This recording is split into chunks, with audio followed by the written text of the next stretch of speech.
No vídeo de hoje vamos falar sobre as mentiras que Satanás tem falado à igreja e tem paralisado muitos cristãos. Olá, eu sou a pastora Juliana Kenz e seja muito bem-vindo, muito bem-vinda aqui ao nosso canal. Se você caiu de paraquedas por aqui, seja mais do que bem-vindo. Nós convidamos você a se inscrever aqui no canal e ativar as notificações para ficar ligadinho sempre que tiver um vídeo novo. Agora, bora pro vídeo.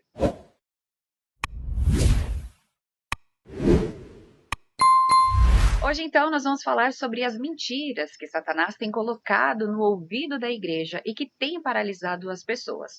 E fique atento, fique até o final desse vídeo, porque pode ser que você está sendo enganado por uma dessas mentiras e nem desconfiou. Então, como uma forma de alertar a igreja, compartilhe esse vídeo também para que outras pessoas sejam abençoadas. Agora, vamos então à palavra de Deus. Gênesis 1:3, a palavra diz: haja luz. A palavra de Deus fala que no livro de Gênesis o Senhor deu um comando para que houvesse a luz e por uma única palavra foi criado céus e terra. E nós podemos afirmar que quão bela é a criação de Deus, né? O livro de Salmos, capítulo 33, versículo 6, nos diz: mediante a palavra do Senhor foram feitos os céus e os corpos celestes pelo sopro da sua boca. Aqui nós temos mais uma vez uma constatação, uma exemplificação de Deus criando tudo através da palavra. A língua tem poder sobre a vida e sobre a morte. Os que gostam de usá-la comerão do seu fruto. Nós sabemos, consequentemente, que também os frutos que nós colhemos também dependem muito daquilo que nós temos plantado. Se temos plantado palavras ruins, nós também colheremos frutos ruins. E logo nós aprendemos que as palavras da nossa boca, elas podem ser usadas tanto para uma boa atitude quanto para uma má atitude. Só que aquilo que é falado também tem uma consequência que pode ser naturalmente boa e uma consequência também ruim. Bom e justo é o Senhor e por isso mostra o caminho aos pecadores. Isso nós temos ali no livro de Salmos, no capítulo 25, versículo 8. E aqui nós entendemos que Deus é bom, é justo, é fiel, é verdadeiro. Porém, nós sabemos que a Bíblia retrata um ser que é o oposto de tudo isso.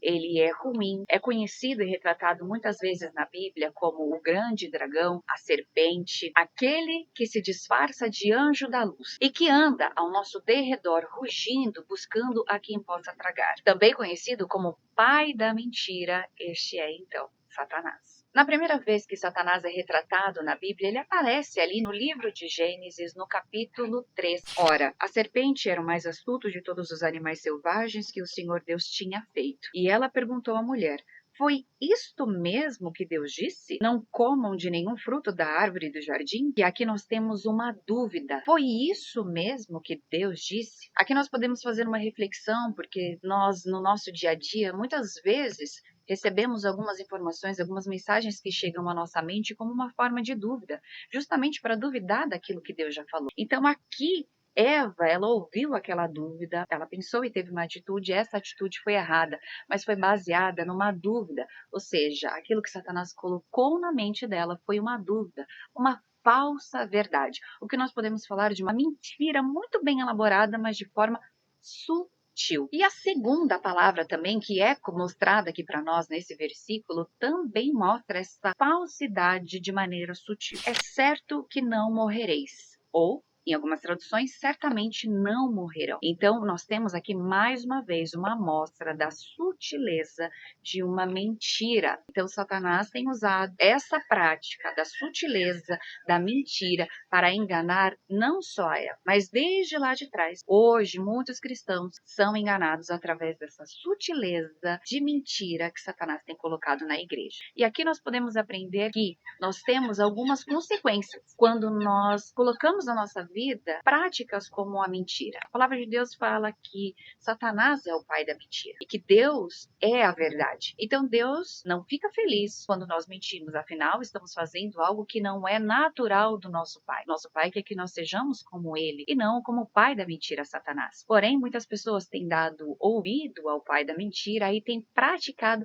exatamente da mesma maneira que ele. Têm executado tais práticas abomináveis que são as práticas da mentira. E veja bem, as práticas da mentira têm inúmeras consequências. Eu vou mostrar alguma dessas consequências para vocês agora. A primeira consequência é que o mentiroso, ele engana a si mesmo. Ele tá achando que ele tá enganando todo mundo, quando na verdade ele próprio está se enganando. Querido, cuidado com a mentira que você conta. Tem pessoas que inclusive contam mentiras e acreditam nessa mentira como se fosse uma verdade. A segunda consequência é que o mentiroso não obtém a confiança das pessoas. Muito provavelmente você conhecer alguém que teve essas práticas, ou até conhece, infelizmente, pessoas que têm essa prática abominável de mentir, mas é óbvio que você não confia mais nela, porque você sabe que qualquer momento essa pessoa pode estar contando uma mentira. Então, as pessoas que têm essa prática da mentira, elas perdem a confiança das outras pessoas. O mentiroso, ele gera uma destruição dos relacionamentos. É muito difícil você ter um relacionamento com uma pessoa que é mentirosa. Seja o seu marido, seja o seu namorado ou namorada, ou até relações interpessoais, como amigos. Você sabe que a pessoa está mentindo, então como é que você gera confiança a ponto de ter um relacionamento com essas pessoas? É quase impossível você ter confiança e ter um relacionamento saudável com pessoas mentirosas. Essa daqui é bom você sempre se recordar. O mentiroso não está em Deus e não nasceu de novo. Como nós falamos, Satanás é o pai da mentira. E se Satanás é o pai da mentira, você está falando mentiras, tem colocado pequenas mentirinhas assim na sua vida, no seu dia a dia, certamente você não nasceu de novo. Você não entendeu quem realmente é o seu pai. Porque se você entendesse, você buscaria nele uma mudança, buscaria nele atitudes que agradam ao Senhor e não atitudes que agradam o enganador. O mentiroso não herdará o reino de Deus. Bom, se eu não sou filha, porque eu não nasci de novo, eu não estou com Deus, não estou praticando aquilo que Ele espera de mim, como eu posso esperar que o reino dele é para mim, sendo que eu não estou buscando agradá-lo? Eu estou sempre buscando uma forma de fazer aquilo que é errado? Bom, não tem como esperar que o reino do céu será seu se você continua praticando tais ações. O mentiroso colherá consequências graves de suas mentiras. Existe aquela frase que fala que nenhuma mentira fica ali escondida por muito tempo. E na Bíblia a gente sabe que tudo aquilo que está em oculto, uma hora é revelado. Então a mentira, o mentiroso ele pode contar uma mentira, mas uma hora todo mundo vai descobrir, independente do tempo. Pode passar um tempo maior ou menor, mas a verdade sempre vem à tona e ele paga pelas suas consequências. E como nós falamos lá no começo, em casos mais graves, a mentira ela já se tornou uma doença conhecida como mitomania. A pessoa ela tem um hábito tão grande de contar mentiras porque ela nem consegue mais contar verdades. A pessoa só conta uma mentira atrás da outra. E ficou tão grave o caso que agora isso se chama mitomania. Mas sabe, queridos, a palavra de Deus sempre tem um conselho para os seus, de uma forma a nos mostrar o caminho e trazer-nos de volta para a presença de Deus. Abram comigo em Atos 3,19. A palavra de Deus vai dizer: arrependam-se, pois, e voltem para Deus, para que os seus pecados sejam cancelados. Lá em João 8,32, ele vai dizer: e conhecerão a verdade, e a verdade os libertará. Querido, nós estamos falando da verdade. Jesus fala que Ele é a verdade, Ele é o caminho, Ele é a vida. Então, todas as vezes que nós dispomos a estar na presença dEle, Ele está lá, disposto a nos perdoar, nos abraçar e nos garantir ali uma estadia segura com Ele. Para você que ficou comigo até o final desse vídeo, quais são essas mentiras que Satanás tem aprisionado a igreja? Vamos lá. A primeira mentira que ele tem contado é: você é muito pior do que qualquer outra pessoa. Você deve ficar triste com o pecado que habita em você e que originalmente está na nossa carne. Porém, você não precisa se sentir sem nenhuma esperança por causa delas. Nós vemos em 2 Coríntios 7,10. Vejam o que essa tristeza, segundo Deus, produziu em vocês. Que dedicação, que desculpas, que indignação, que temor, que saudade, que preocupação, que desejo de ver a justiça feita. Em tudo, vocês se mostraram inocentes a esse respeito. Nós aprendemos com essa passagem que não há um pecado na sua carne do qual Jesus não possa libertá-lo, ou pecado que faça com que Jesus te ame menos. Não pense dessa forma. O apóstolo Paulo, por exemplo, ele era um perseguidor de cristãos. E nós podemos até colocar que um cúmplice de assassinatos. Jesus o encontrou na passagem, mas conhecendo a palavra de Deus, ele foi liberto. Os pecados deles foram perdoados.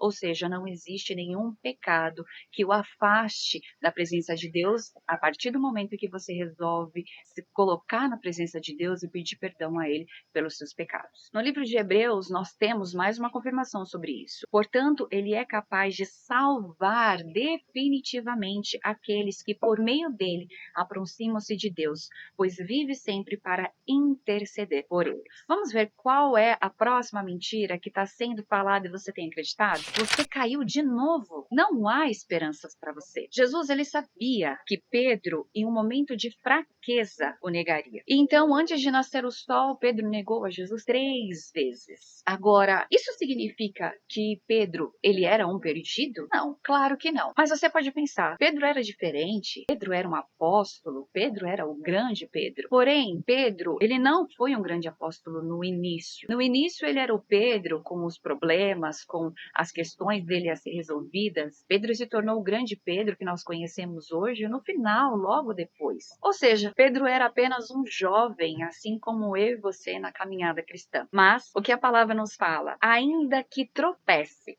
não cairá, pois o Senhor o tomará pela mão. Vamos aprender agora qual é a próxima mentira que tem sido lançada e você tem acreditado? Você não tem um chamado. Se você tivesse, as coisas não seriam assim. Queridos, Deus não chamou as pessoas baseado em suas habilidades, seus talentos. Ele chamou pessoas cujos corações estão dispostos, inclinados a Ele, inclinados a serem dominados por esse chamado. Ou seja, você não precisa ser o melhor orador da turma, saber absolutamente todas as coisas. E nós temos uma confirmação dessa palavra, porque lá em Coríntios, o Senhor nos fala, mas Deus escolheu as coisas loucas do mundo para envergonhar os sábios, e escolheu as coisas fracas do mundo para envergonhar as fortes. Querido, se Deus te chamou, não acredite nas mentiras que Satanás tem colocado. Simplesmente se entregue à palavra, ao conhecimento, à santificação, e Jesus irá te capacitar. Amém? Não se esqueça que Satanás é aquele que vive ao nosso derredor, buscando quem possa tragar. Então, certamente, ele vai contar inúmeras mentiras para você, justamente para te afastar da presença de Deus. Sobre santificação, nós estamos falando aqui de ler a palavra, de buscar uma compreensão. Em João 17:17 diz, santificai-vos na verdade. A tua palavra é a verdade. Irmãos, não penso que eu mesmo já o tenha alcançado, mas uma coisa faço, esquecendo-me das coisas que ficaram para trás e avançando para que estão adiante, prossigo para o alvo, a fim de ganhar o prêmio do chamado celestial em Cristo Jesus. Querido, nós estamos aqui hoje, você tirou o tempinho aí que você tinha do seu dia para ouvir a palavra de Deus, porque toca no seu coração, toca na sua alma, essa necessidade de aprender do Senhor. Então nós estamos aqui, eu estou aqui hoje para levar essa mensagem para você, porque amo a sua vida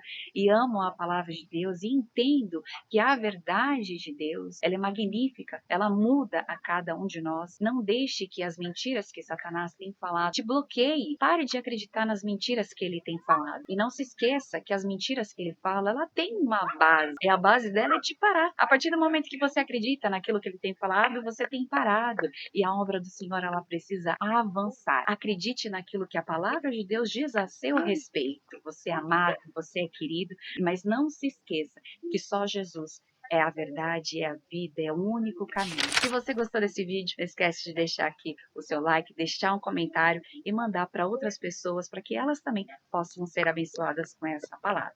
Eu fico por aqui e a gente se encontra então no próximo vídeo. Graça e paz. Tchau, tchau.